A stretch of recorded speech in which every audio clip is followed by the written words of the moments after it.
ಉಪನ್ಯಾಸವನ್ನು ನೀಡಲಿಕ್ಕೆ ನಾನು ವಿನಂತಿಸ್ತಾ ಇದ್ದೇನೆ.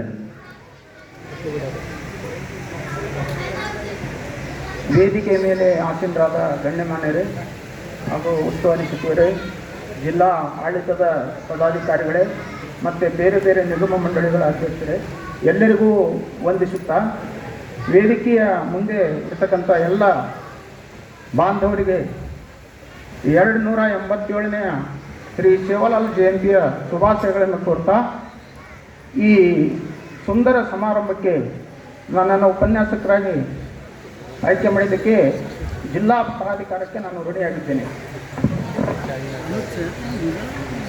ಸಂತ ಸೇವಾಲಾಲರು ಕರ್ನಾಟಕದಲ್ಲಿ ಜನ್ಮ ತಾಳಿದ್ದೇ ಒಂದು ಮಹಾಭಾಗ್ಯ.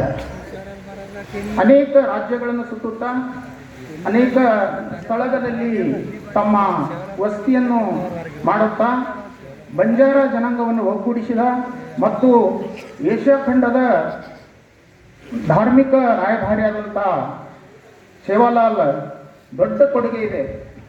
ಸೂರಗೊಂಡನಕೊಪ್ಪ, ನ್ಯಾಮತಿ ತಾಲೂಕು, ದಾವಣಗೆರೆ ಜಿಲ್ಲೆಯಲ್ಲಿ 15 ಫೆಬ್ರವರಿ 1739ರಲ್ಲಿ ಸಂತ ಸೇವಾಲಾಲರ ಜನ್ಮವಾಗುತ್ತದೆ. ಅದು ಕೂಡ ವಿಶೇಷವಾಗಿ ಕರ್ನಾಟಕದ ಈ ಬನವಾಸಿ ನಾಡಿನಲ್ಲಿ ಅವರ ತಂದೆ ಭೀಮಾನಾಯಕ ಮಾರಿಕಾಂಬ ಕುರಿತು ಪ್ರಾರ್ಥನೆಯನ್ನು ಮಾಡಿ ತಪಸ್ಸು ಮಾಡ್ತಾರೆ. ಯಾಕಂದರೆ ಅವರಿಗೆ ಮದುವೆಯಾದರೂ 12 ವರ್ಷಗಳವರೆಗೆ ಮಕ್ಕಳಾಗಿರಲಿಲ್ಲ. ಮಗು ಆದ ತಕ್ಷಣ ಮಾರಿಕಾಂಬ ಬಂದು ಸೇವಾಭಾಯರ ತಂದೆಯವರ ಕಡೆಯಿಂದ ಒಂದು ವಚನವನ್ನು ತಗೋತಾರೆ. ಏನಂದರೆ, ನಿನಗೆ ಸಂತಾನ ಲಭಿಸಿದೆ, ಮೊದಲನೇ ಮಗು ನನ್ನ ಸೇವಕನಾಗಬೇಕು ಅನ್ನುವಂಥ ಒಂದು ಬಹಳ ಗುರುತರವಾದಂತಹ ಕಂಡೀಷನ್ ಹಾಕ್ತಾಳೆ. ಸೇವಾಲಾಲ್ ಮತ್ತು ಮಾರಿಯಮ್ಮರ ನಡುವೆ ನಡೆಯುವ ಸಂಘರ್ಷಣಕ್ಕೆ ಇದು ಬುನಾದಿಯಾಗಿದೆ. ಸೇವಾಲಾಲರು ನಮಗೆಲ್ಲ ತಿಳಿದಂತೆ ಬಾಲ ಬ್ರಹ್ಮಚಾರಿಗಳಾಗಿ ಜೀವನ ಕಳಿಬೇಕು ಮತ್ತು ಸಮಾಜಕ್ಕಾಗಿ ತನ್ನ ಜೀವನವನ್ನು ಮುಡುಪಾಗಿಡಬೇಕು ಅನ್ನುವಂಥ ಸಂಕಲ್ಪವನ್ನು ಮಾಡ್ತಾರೆ. ಆದರೆ ಇಲ್ಲಿ ಸಂಘರ್ಷ ಉಂಟಾಗಿದ್ದು ಒಂದು ವಿಷಯವನ್ನು ನಮ್ಮ ಸಮಾಜದ ಬಾಂಧವರು ತಿಳಿದುಕೊಳ್ಬೇಕು. ಯಾಕಂದರೆ ಈ ಭೀಮಾನಾಯಕ್ ಕೂಡ ತಪಸ್ಸು ಮಾಡಿ ಆ ಮಗುವನ್ನು ಪಡಿತಾನೆ.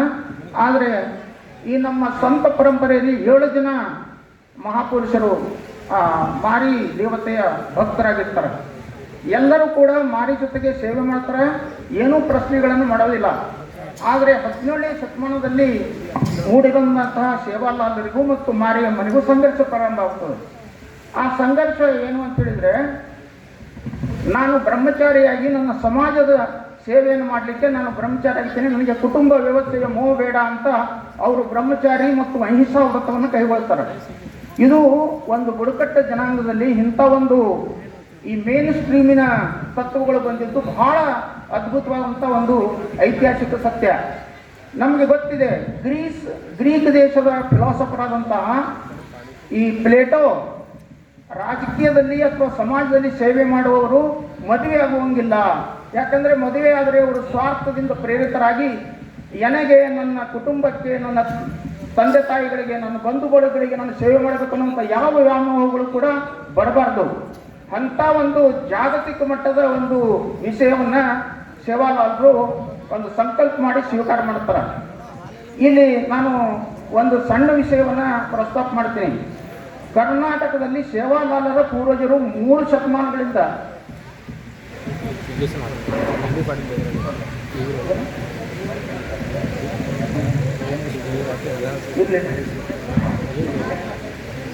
ಈಗ 3 ತಲೆಮಾರಿನಿಂದ ಕರ್ನಾಟಕದಲ್ಲಿ ಸೇವಾಲಾಲ್ ಅವರ ಪೂರ್ವಜರು ಇರ್ತಾರೆ. ಅದರಲ್ಲಿ ಮೊಟ್ಟ ಮೊದಲ ಹೆಸರು ಬರೋದು ರಾಮ್ಜಿ ದಾದಾ ಮತ್ತು ಮಂಗಲಿಯಾಡಿ ಒಡತ್ಯಾ ಗೋತ್ರದ ಹೆಣ್ಣುಮಗಳು. ಸೇವಾಲಾಲರ ರಾಮಾವತ ಗೋತ್ರದ ರಾಠೋಡ ವಂಶಸ್ಥರು. ಹೀಗಾಗಿ ಈ ಮಂಗಳೂರಲ್ಲಿ ಅವರು ಕಡದ ವ್ಯಾಪಾರಿಗಳಾಗಿರ್ತಾರೆ. ಆ ಸಂದರ್ಭದಲ್ಲಿ ಭೀಮಾನಾಯಕ, ಹೇಮಾನಾಯಕ ಮತ್ತು ಹೇಮಾನಾಯಕ್ ಅಂತೇಳಿ ದಾದಾ ರಾಮ್ಜಿಗೆ 3 ಜನ ಮಕ್ಕಳು. ನಮ್ಗೆ ಇತಿಹಾಸ ಸ್ವಲ್ಪ ಗೊತ್ತಿರಲಿ ಅಂತ 1-2 ಪಾಯಿಂಟ್ಗಳನ್ನು ಹೇಳ್ತಾ ಇದ್ದೀನಿ. ಅವಾಗ ಏನಾಗುತ್ತಂದರೆ, ಈ ಭೀಮಾನಾಯಕ್ ದೊಡ್ಡವ ಅಂತಾನೆ, ಅದಕ್ಕೆ ದೊಡ್ಡವ ಕೂಡ ಮದುವೆ ಮಾಡಬೇಕಂತ ರಾಮ್ಜಿ ನಾಯಕಗೆ ಚಿಂತೆ ಹಿಡಿತದ. ಅದಕ್ಕೊಂದು ಜನಪದ ಕಾವ್ಯದಲ್ಲಿ ಒಂದು ಲೈನ್ ಬರ್ತದೆ, ಗಡ ಮಂಗಳೂರ ರಾಮ್ಜಿ ವಸಸ ಬೇಟ ಭೀಮಾಡಿ ವಾಕ್ಯ ಕರಸ. ಆದರೆ ಬೀಗ್ತಾನ ಅನ್ನೋದು ಸಾಮಾನ್ಯ ಬೀಗ್ತಾನಲ್ಲ. ಆಂಧ್ರ ಪ್ರದೇಶದ ಚಿತ್ತೂರುಗಳಲ್ಲಿರ್ತಕ್ಕಂಥ ಜಯರಾಮ್ ಒಡತ್ಯ ಅವರ ಮಗಳು ಧರ್ಮಿಣಿ ಸಾತ್ವಿಕ ಹೆಣ್ಮಗಳು ಇರ್ತಾಳ, ಆಕಿ ತಪಸ್ಸು ಮಾಡ್ತಿರ್ತಾಳ. ಆ ಭೀಮಾನಾಯಕನ ಜೊತೆಗೆ ವಿವಾಹ. ಈ ಭೀಮಾನಾಯಕನ ಜೊತೆಗೆ ವಿವಾಹ ಆಗಿ ಹೆಂಗಪ್ಪ ಅಂದ್ರೆ ಆಂಧ್ರ ಪ್ರದೇಶ ಮತ್ತು ಕರ್ನಾಟಕ ಬಾಂಧವ್ಯ 3 ಸ್ಟೇಟ್ಗಳಲ್ಲಿ ನಮ್ಮ ಬಂಜಾರರು ಬಹಳ ಸಾಂಸ್ಕೃತಿಕವಾಗಿ ಸಂಪದ್ಭರಿತ ಜನಾಂಗವಾಗಿ ಬದುಕ್ತಾ ಇರ್ತಾರೆ. ಎಲ್ಲೆಂದ್ರೆ ಮಹಾರಾಷ್ಟ್ರ, ಕರ್ನಾಟಕ ಮತ್ತು ಆಂಧ್ರ ಪ್ರದೇಶ. ಈ ಆಂಧ್ರ ಪ್ರದೇಶದ ಧರ್ಮಿಣಿಯಾಡಿಗೆ ಸೇವಾ, ಹಾಪ, ಬದ್ದು, ಬಾಣ ಅಂತ 4 ಜನ ಗಂಡು ಮಕ್ಕಳು ಹುಡ್ತಾರೆ. ಈ ಧರ್ಮಿಣಿಯಾಡಿ ಬಹಳ ಸಾತ್ವಿಕರಿರ್ತಾಳೆ. ಕಾಡಿನಲ್ಲಿ ಅವರು ದನಗಳನ್ನು ಕಾಯುವಾಗ ಈ ಋಷಿ ಮುನಿಗಳನ್ನು ಹೋಗಿ ಅವಳು ಶರಣಗೊಡ್ಡಿ ತನ್ನ ಸಮಾಜಕ್ಕೆ ಒಳ್ಳೆಯದಾಗಲಿ ಅಂಥೇಳಿ ಆ ಆಶೀರ್ವಾದಗಳನ್ನು ಪಡೀತಿರ್ತಾಳೆ. ಒಂದು ಮಾತನ್ನು ಹೇಳಬೇಕು, ಈ ಸೇವಾಲಾಲ್ ಪರಂಪರೆಯೊಳಗೆ ಈ ಭಕ್ತರು ಇರ್ತಾರೆ. ಸೂರಾ ಶೇವಡ, ವೆಂಕು ಭುಗ್ಯ, ಅನೇಕ ಜನ 7 ಜನ ಭಕ್ತರು ಇರ್ತಾರೆ. ಆ ಭಕ್ತರು ಏನು ಮಾಡ್ತಾರಂದ್ರೆ ಮಾರಿ ದೇವತೆಯ ಭಕ್ತರಾಗಿರ್ತಾರೆ. ಸೇವಾಲಾಲ ಬಹಳ ಪ್ರಭಾವಶಾಲಿ ವ್ಯಕ್ತಿಯಾಗಿ ದೈವ ದತ್ತವಾದಂತಹ ತನ್ನ ಶಕ್ತಿಯನ್ನು ಬಳಸಿಕೊಂಡು ಅನೇಕ ಪವಾಡಗಳನ್ನು ಮಾಡ್ತಾರೆ. ಅವಾಗ ಮಾರಿಯಮ್ಮನಿಗೆ ಒಂದು ರೀತಿ ಇರುಸು ಮುರುಸಾಗ್ತದೆ. ಯಾಕಂದ್ರೆ ಪರಂಪರಾಗತವಾಗಿ ಮಾರಿಯಮ್ಮನನ್ನು ನಂಬಿ ಮಾರಿಯಮ್ಮನೇ ದೇವತೆ ಅಂತ ನಂಬತಕ್ಕಂಥ ಜನ ಅದನ್ನ ಕಡೆಗಣಿಸಿ ಸೇವಾಲಾಲರ ಪ್ರಭಾವಕ್ಕೆ ಒಳಗಾಗ್ತಾರೆ. ಹೀಗಾಗಿ ಸೇವಾಲಾಲರ ಬ್ರಹ್ಮಚರ್ಯ ವ್ರತವನ್ನ ಮುಗಿಸಬೇಕು ಅಂತ, ನೀನು ಮದುವೆ ಆಗಬೇಕು ಅಂತ ಹಠ ತೊಡ್ತಾಳ. ಅನೇಕ ರೀತಿ ತಿರುಗಳನ್ನು ಕೊಡ್ತಾಳ. ನಿಮಗೆಲ್ಲ ಜನಪದ ಮಹಾಕಾವ್ಯದಲ್ಲಿ ಬರ್ತಕ್ಕಂಥ ವಿಚಾರ ಗೊತ್ತಿದೆ. ಯಾಕಂದ್ರೆ ಅಲಿಖಿತವಾದಂಥ ಭಾಷೆ, ಅಲಿಖಿತ ಸಾಹಿತ್ಯವೇ ಇಲ್ಲಿವರೆಗೆ ಬಂದಿದೆ. ಈ ಅವ್ರ ನಡುವಿನ ಸಂಘರ್ಷ ಏನಾಯಿತು ಅನ್ನೋದನ್ನ ನಾನು ಸಂಕ್ಷಿಪ್ತವಾಗಿ ಹೇಳ್ತೀನಿ. ಯಾಕಂದ್ರೆ ಕಥೆಯಲ್ಲಿ ಒಂದು ಸಂಶೋಧನಾತ್ಮಕ ಅಂಶ ಇದೆ. ಏನಂದ್ರೆ ಸೇವಾಗಾರದ ಅಂತ್ಯಕ್ಕೆ ಈ ಮರಿಯಮ್ಮನೇ ಕಾರಣ ಆಗ್ತಾವೆ. ಇದ್ರಾಗ ಏನೂ ಅನುಮಾನ ಇಲ್ಲ. ಆದರೆ ನಾವು ಪ್ರಜ್ಞಾವಂತಿಕೆಯಿಂದ ಇಬ್ಬರನ್ನೂ ನಾವು ಏನು ಮಾಡ್ತಾ ಸಮಾನ ದೃಷ್ಟಿಯಿಂದ ನೋಡ್ತಾ ಇದ್ದೀವಿ. ಸಂಘರ್ಷ ಹೇಗಾಯಿತು, ಏನು ಸಂಘರ್ಷ ಆಯಿತು ಅಂತ ಹೇಳಿದರೆ, ಸೇವಾಲಾಲನ ಈ ಭಕ್ತಾದಿಗಳು ಏನಿದಾರಲ್ಲ ಮರಿಯಮ್ಮನ ಫಿಲಾಸಫಿ ನಂಬ್ತಾ ಇದ್ರು. ಸೇವಾಲಾಲನ ಫಿಲಾಸಫಿಯನ್ನು ಅರ್ಗಿಸಿಕೊಳ್ಳುವ ಶಕ್ತಿಗೆ ಇವರು ಒಡ್ಲಿಲ್ಲ ಇವರು. ಯಾಕಂದ್ರೆ ಅಹಿಂಸಾವಾದ, ಆಮೇಲೆ ಬ್ರಹ್ಮಚರ್ಯ ಪರಿಪಾಲನೆ ಮಾಡೋದು, ಇವೆರಡೂ ಈ ಸಮಾಜದಲ್ಲಿ ಹೊಸದು. ಹೀಗಾಗಿ ಮರಿಯಮ್ಮನ ಮತ್ತು ಸೇವಾಬಾಯಿ ನಡುವೆ ಸಂಘರ್ಷ ನಡೀತದ. ಡಾಕ್ಟರ್ ಎಂ ಚಿದಾನಂದಮೂರ್ತಿ ಅವರು ಕೂಡ ಈ ಅಂಶವನ್ನು ಹೇಳಿದ್ದಾರೆ. ನಾವು 21ನೇ ಶತಮಾನದಲ್ಲಿ ಅನೇಕ ಪವಾಡಗಳನ್ನು ನಂಬೋದಿಲ್ಲ. ಪವಾಡ ಪುರುಷರು ಯಾಕೆ ಪವಾಡಗಳನ್ನು ಕಟ್ತಾರೆ ಅಂದರೆ, ಯಾವುದೇ ಒಬ್ಬ ಮಹಾಪುರುಷ ಜನ್ಮ ತಾಳಿದ ನಂತರ ಅವನ ಅನುಯಾಯಿಗಳು ಅವ್ರ ಬಗ್ಗೆ ಪವಾಡಗಳನ್ನು ಹುಟ್ಟಾಕ್ತಾರೆ. ಆದರೆ ವಾಸ್ತವ ಸಂಗತಿ ಏನಂದ್ರೆ, ಕೇವಲ 300 ವರ್ಷದ ಹಿಂದಿನ ಕಥೆಯನ್ನು ನಾವು ಪವಾಡ ಮಾಡ್ಲಿಕ್ಕೆ ಆಗುದಿಲ್ಲ. ಬೇಕಿದ್ರೆ ಮರಿಯಮ್ಮನ ಪವಾಡಗಳನ್ನು ನಾವು ನಂಬೋದು, ಸೇವಾಬಾಯನ ಶಕ್ತಿಯನ್ನು ನಂಬಬೇಕು, ಸೇವಾಬಾಯನ ವ್ರತಾಚರಣೆಗಳನ್ನು ನಂಬಬೇಕು, ಸೇವಾಬಾಯ ಮಾಡಿದ ಸಂಘಟನೆಯನ್ನು ನಾವು ನಂಬಬೇಕೆ ವಿನಃ ಪವಾಡಗಳನ್ನು ನಂಬುವುದು ಕಷ್ಟಕರವಾದಂಥ ಸಂಗತಿ. ಹೀಗೆ ಕರ್ನಾಟಕದಲ್ಲಿ ಅನೇಕ ಪವಾಡ ಪುರುಷರಾಗಿ ಹೋಗಿದ್ದಾರೆ. ಅದರಂತೆ ಸೇವಾಬಾಯ ಕೂಡ ಕರ್ನಾಟಕದಲ್ಲಿ ಜನ್ಮ ತಾಳಿ ಪವಾಡಗಳನ್ನು ಮಾಡಿದ್ದು ಬಹಳ ಮುಖ್ಯವಾದ. ಅವನು ಅನೇಕ ಅಂದ್ರೆ ಸುಳ್ಳು ಮಾಡಬಾರ್ದು, ಸುಳ್ಳು ಮಾತನಾಡಬಾರ್ದು, ಕಳ್ಳತನ ಮಾಡಬಾರ್ದು, ನಿಶಾಬಂದಿ ಮಾಡಬಾರ್ದು, ಇಂಥ ಪಂಚಸೂತ್ರಗಳು ಎಲ್ಲಿದೆ ಅಂದ್ರೆ ಬೌದ್ಧ ಧರ್ಮದಲ್ಲಿದೆ, ನಂತರ ಬಸವಣ್ಣನ ಧರ್ಮದಲ್ಲಿದೆ. ಬೇರೆ ಯಾವ ಧರ್ಮ ಕೂಡ ಇಷ್ಟೊಂದು ಅಂಧಕಾರವಂತದಿಂದ ಬೆಳಕಿಗೆ ತರ್ತಕ್ಕಂಥ ಕೆಲಸವನ್ನು ಮಾಡಲಿಲ್ಲ. ಸೇವಾಲಾಲನಿಗೆ ಬೆನ್ನೆಲುಬಾಗಿ ಅಥವಾ ಸೇವಾಲಾಲನ ಏನಪ್ಪಾ ಅಂದ್ರೆ ಬುದ್ಧ ಮತ್ತು ಬಸವಣ್ಣ. ಕಳಬೇಡ, ಕೊಲಬೇಡ, ಹುಸಿ ನುಡಿ ಬೇಡ ಅನ್ನೋದಾಗ್ಲಿ, ಆಮೇಲೆ ಕಾಲೇ ಕಂಬ ದೇಹವೇ ದೇಗುಲ ಅನ್ನುವಂಥದ್ದಾಗ್ಲಿ, ಇವೆಲ್ಲವೂ ಕೂಡ ಸೇವಾಬಾಯನಲ್ಲಿ ಇದೆ. ಮರಿಯಮ್ಮ ಪುರಾಣ ಕಾಲದ ಹೆಣ್ಮಗಳು, ಬಹಳ ಅನೇಕ ಲಕ್ಷಾಂತರ ವರ್ಷದ ಹಿಂದಿನ ಶಕ್ತಿ ದೇವತೆಯನ್ನು ಆರಿಸ್ತಕ್ಕಂಥ ಬುಡಕಟ್ಟು ಜನಾಂಗ. ಸೇವಾಬಾಯನ ಪ್ರಭಾವಕ್ಕೆ ಒಳಗಾದ್ರು, ಸೇವಾಬಾಯನನ್ನೇ ದೇವರಂತ ನಂಬಲಿಕ್ಕೆ ಚಾಲು ಮಾಡಿದ್ರು. ಹೀಗಾಗಿ ಮರಿಯಮ್ಮನಿಗೆ ಇರುಸು ಮುರುಸಾಗ್ತದೆ. ಇಲ್ಲೊಂದು ರಾಜಕೀಯ ನಡೆದಿದೆ. ಏನಪ್ಪಾ ಅಂದ್ರೆ, ಅಲ್ಲಿ ಒಂದು ಮಹಿಳಾ 2ನೇ ದರ್ಜೆ ಪ್ರಜೆ ಅನ್ನುವಂಥ ಒಂದು ಘಟನೆ ನಡೀತದೆ. ಯಾಕಂದ್ರೆ ಸೇವಾಬಾಯ ಹೆಂಗೆ ತಿರ್ಕೊಂಡ ನಮಗೆಲ್ಲ ಹಾಡಿನಲ್ಲಿ ನೋಡ್ತೀವಿ. 3 ದಿವಸ ಅವನ್ನ ಸಮಾಧಿ ಮಾಡೋದಿಲ್ಲ. ಆಮೇಲೆ ಬೇವಿನ ಸೊಪ್ಪಿನಲ್ಲಿ ಮುಚ್ಚಿಟ್ಬಿಟ್ಟು ಏನು ಹೇಳ್ತಾರ ಈ ಸಾಧು ಸಂತರು ಅಂತ ಹೇಳಿದ್ರೆ, ಒಂದು ಮೂಢನಂಬಿಕೆ ಏನಂದ್ರೆ, ಹೆಣ್ಣು ಮಕ್ಕಳು ಬಂದು ಮುಟ್ಟಿದ್ರೆ ಅವ್ನ ಜೀವ ಹೋಗಿಬಿಡ್ತದಂತ. ಆಲ್ರೆಡಿ ಹೋಗಿತ್ತದು. ಅದು ಧರ್ಮಿಣಿ ಆಡಿಗೆ ಸುದ್ದಿ ಮುಟ್ತದೆ, ನಿನ್ನ ಮಗ ತಿರ್ಕೊಂಡು 3 ದಿವಸಕ್ಕೆ ನಿನಗೆ ಗೊತ್ತಿಲ್ಲ ಅಂತ. ಆ ಮಾತೃ ವಾತ್ಸಲ್ಯದ ಕರುಳು ಬಂದು ಕಿಸಿಂದ ಅದ್ರ ಮ್ಯಾಗ ಬಿದ್ದಳು. ಆ ನಂತರ ತಿರ್ಕೊಂಡ ಅಂತ ಹೇಳೋದು ಸುಳ್ಳಿದೆ. ಯಾವುದೇ ತಾಯಿ ತನ್ನ ಮಗ ಸತ್ತಾಗ ಅವಳು ಸಂಕಟ ಪಡ್ತಾಳ, ಅಲ್ಲಿ ಹೋಗಿ ಹತ್ಕೋತಾಳ. ಹೀಗಾಗಿ ಶಿವಾಬಾಯಿ ಹೆಂಗೆ ಸತ್ತ ಅನ್ನುವಂಥ ಕಟ್ಟುಕತೆಯನ್ನು ನಾವು ನಂಬಲಿಕ್ಕೆ ಸಾಧ್ಯವಿಲ್ಲ. ಶಿವಾಬಾಯಿ ಇದೇ ನೆಲದಲ್ಲಿ ಓಡಾಡ ಬಿಜಾಪುರ ಮೇಲಿಂದ ಕೂಡ ಹೋಗಿರ್ಬೋದು. ಯಾಕೆ ಹೇಳ್ತೀನಂದ್ರೆ 52 ತಾಂಡ 900 ಕುಟುಂಬಗಳು ಮತ್ತು 3750 ಗೋವುಗಳೊಂದಿಗೆ ಅವರು ದೇಶ ಸಂಚಾರ ಮಾಡ್ತಾರೆ.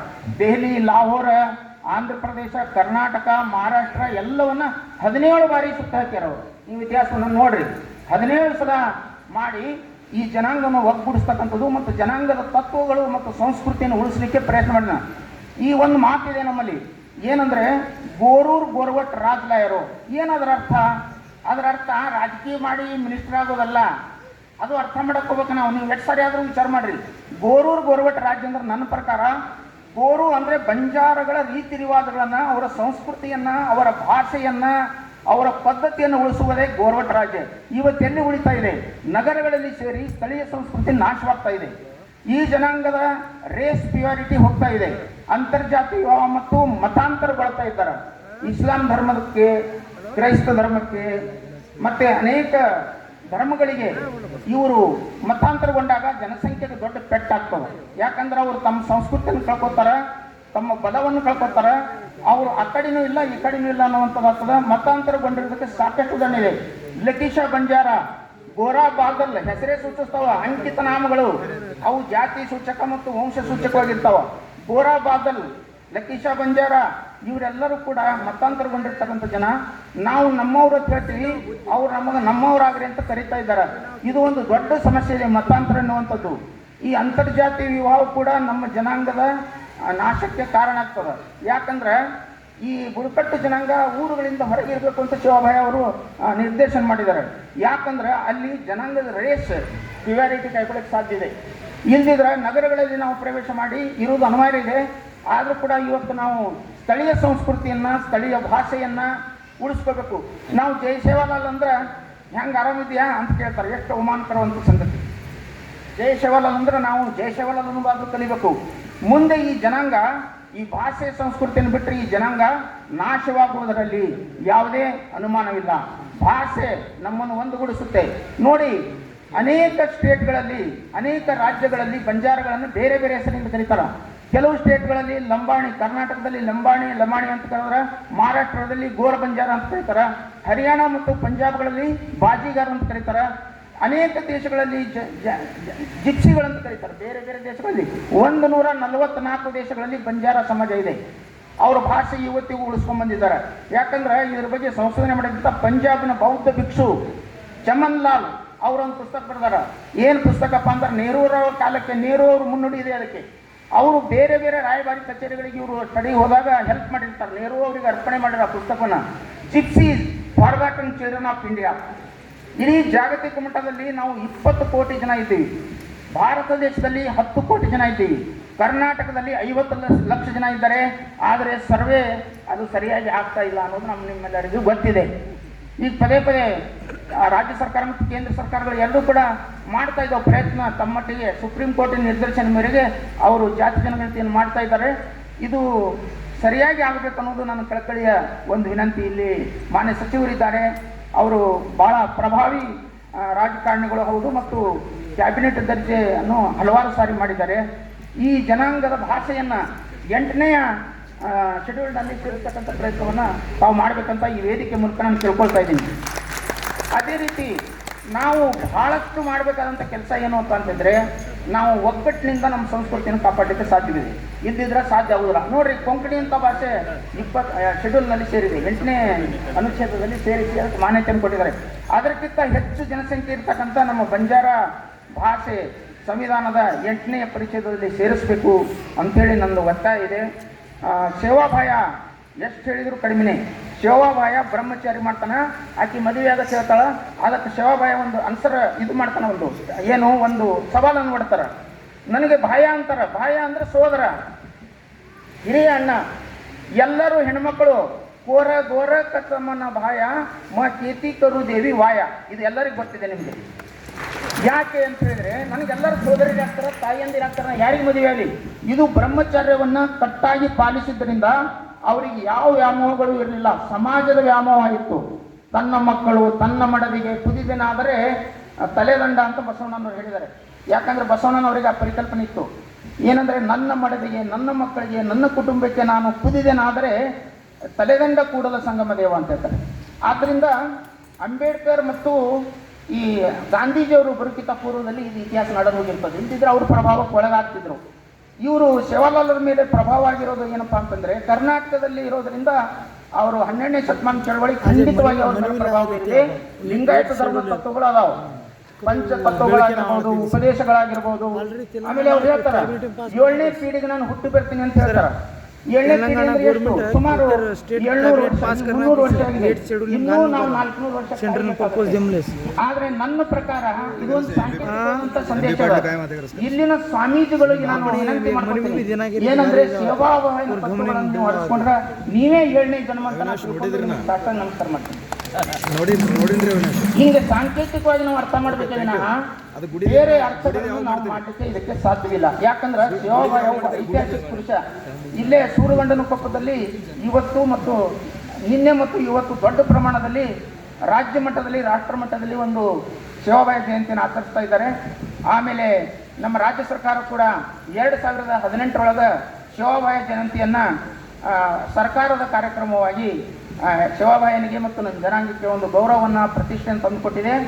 ಆದ್ದರಿಂದ ನಾವು ಚೆನ್ನಾಗಿ ತಿಳ್ಕೋಬೇಕು, ಮತ್ತು ನಾವು ಯಾವುದು ಒಳ್ಳೆಯದನ್ನು ಸ್ವೀಕಾರ ಮಾಡಬೇಕು, ಕೆಟ್ಟದ್ದನ್ನು ಬಿಡಬೇಕು. ಇದೇ ಸಂಸ್ಕೃತಿಯ ತಿರುಳು. ಯಾಕಂದ್ರೆ ಅನೇಕ ಈ ಸತಿ ಪದ್ಧತಿ ಇದೆಯಲ್ಲ, ಆ ಸತಿ ಪದ್ಧತಿ ರಾಜಾರಾಮ್ ಮೋಹನ್ ರಾಯರು ಇದು ಮಾಡ್ತಾರೆ. ನಮ್ಮಲ್ಲಿ ಕೂಡ ಹೂನಾ ಸತಿ, ಸೀತಾ ಸತಿ ಅಂತ ಸತಿಗಳ ಬಗ್ಗೆ ಹೇಳ್ತಾ ಇದ್ದಾರೆ. ಇದು ಆ್ಯಕ್ಚುಲಿ ಹೆಣ್ಣಿನ ಶೋಷಣೆ. ಆಧುನಿಕ ಪ್ರಪಂಚದಲ್ಲಿ ನಾವು ವೈಜ್ಞಾನಿಕವಾಗಿ ವಿಚಾರ ಮಾಡೋದಾದ್ರೆ ಗಂಡ ಸತ್ತ ನಂತರ ಸತಿ ಪದ್ಧತಿ ಇತ್ತು, ಅದು ಒಳ್ಳೆಯದಲ್ಲ ಅಂತ ರಾಜಾರಾಮ್ ಮೋಹನ್ ರಾಯರು ಸತಿ ಪದ್ಧತಿ ನಿಷೇಧ ಮತ್ತು ಬಾಲ್ಯ ನಿಷೇಧ ಕಾಯ್ದೆಯನ್ನು ತಂದರು. ಹೀಗಾಗಿ ನಾವು 20ನೇ ಶತಮಾನದ ವೈಚಾರಿಕತೆಯನ್ನು, 12ನೇ ಶತಮಾನದ ಧಾರ್ಮಿಕ ವೈಚಾರಿಕತೆಯನ್ನು, ಬುದ್ಧನ ವೈಚಾರಿಕತೆಯನ್ನು ನಾವು ಅಳಿಸ್ಕೊಂಡ್ರೆ ನಮ್ಮ ಸಮಾಜ ಉದ್ಧಾರ ಆಗೋದರಲ್ಲಿ ಯಾವುದೇ ಅನುಮಾನ ಇಲ್ಲ. ನಮ್ಮ ಭಾಷೆಗೆ ಲಿಪಿ ಇಲ್ಲ, ಆದರೂ ಕೂಡ ಗ್ರಾಮರ್ ಬರೀಬಹುದು ಆ ಭಾಷೆಗೆ. ಯಾಕಂದ್ರೆ ಮನೆಗೆ, ಮನೆಯಲ್ಲಿ, ಮನೆಯೋಳು ಅನ್ನುವಲ್ಲಿ ವಿಭಕ್ತಿ ಪ್ರತ್ಯಯಗಳು ಬರ್ತಾವೆ. ನಮ್ಮ ಎಲ್ಲ ವಿಭಕ್ತಿ ಪ್ರತ್ಯಯಗಳು ನಮ್ಮ ಭಾಷೆಯೊಳಗಿದೆ. ಆಖ್ಯಾತ ಪ್ರತ್ಯಯಗಳಿದೆ, ನಾಮಪದಗಳಿದೆ, ಕ್ರಿಯಾಪದಗಳಿದೆ. ಆಮೇಲೆ ವಾಕ್ಯದಲ್ಲಿ ಭೂತಕಾಲ, ಭವಿಷ್ಯತ್ ಕಾಲ, ವರ್ತಮಾನ ಕಾಲಗಳನ್ನು ನಾವು ಬೇರೆ ಬೇರೆ ಥರ ಮಾತಾಡ್ತೀವಿ. ಕಾಲವಾಚಕ ಪ್ರತ್ಯಯಗಳಿದೆ. ಹೀಗಾಗಿ ನಾವು ಇದಕ್ಕೆ ಮಾನ್ಯತೆ ತಂದುಕೊಳ್ಬೇಕಾದ್ರೆ ನಾವು ನಮ್ಮ ಭಾಷೆಯನ್ನು ಉಳಿಸ್ಕೋಬೇಕು. ಜಯ ಶಿವಲಾಲ್ ಅಂದ್ರೆ ದಯಮಾಡಿ ಜಯ ಶಿವಲಾಲ್ ಅನ್ಬೇಕು. ನಾವು ಗೋರ್ಮಾಟಿಯಲ್ಲಿ ಮಾತಾಡಿದ್ರೆ ಅದು ನಮ್ಮ ಗೌರವ. ನಾವು ಗೋರ್ಮಾಟಿ ಒಳಗೆ ಮಾತಾಡಿ, ನಾನು ಒಬ್ಬ ಕನ್ನಡ ಪ್ರಾಧ್ಯಾಪಕನಾಗಿ ಮಾತನ್ನು ಹೇಳ್ತಾ ಇದ್ದೀನಿ. ಯಾಕಂದ್ರೆ ಜನಾಂಗ ಮುಖ್ಯ ಮತ್ತು ಸಂಸ್ಕೃತಿ ಮುಖ್ಯ ಮತ್ತು ಭಾಷೆ ಮುಖ್ಯ. ನಾವು ನಮ್ಮ ಭಾಷೆಯನ್ನು ಆಳದೆ ಹೋದ್ರದ ಭಾಷೆ ನಶಿಸಿ ಹೋಗ್ಬಿಡ್ತೈತಿ. ನಾವು ಭಾಷೆಯನ್ನು ಎಷ್ಟೇ ದೊಡ್ಡ ಆಫೀಸರ್ ಆದರೂ, ಎಷ್ಟೇ ದೊಡ್ಡ ಪ್ರೊಫೆಸರ್ ಆದರೂ ಕೂಡ ನಮ್ಮ ಜನರ ಜೊತೆಗೆ ನಾವು ಬಂಜಾರ ಭಾಷೆಯಲ್ಲಿ ಮಾತನಾಡಬೇಕು ಅಂತ ಹೇಳ್ತಾ ಹೆಚ್ಚು ಸಮಯ ತೆಗೆದುಕೊಳ್ಳುವುದಿಲ್ಲ. ಸಾಕಷ್ಟು ಇಷ್ಟು ವಿಷಯಗಳು ಹೇಳೋದು. ಈಗ ಮಾನ್ಯ ಅನೇಕ ಜನ ಗಣ್ಯರು ಮಾತಾಡೋರಿದ್ದಾರೆ. ಆದ್ದರಿಂದ ಸಂತ ಸೇವಾಲಾಲ ಜಯಂತಿ ಆಚರಿಸುವ ಮೂಲಕ ಸಂತ ಸೇವಾಲಾಲರ ತತ್ವಗಳನ್ನು ನಾವು ಅಳವಡಿಸ್ಕೊಳ್ಬೇಕಂತ ಹೇಳ್ತಾ ನನ್ನ ಇವತ್ತು ಈ ಉಪನ್ಯಾಸಕ್ಕೆ ನಾನು ವಿರಾಮ ಹೇಳ್ತೀನಿ. ಜೈ ಸೇವಾಲಾಲ್, ಜೈ ಗೋರ್, ಜೈ ಬಂಜಾರ.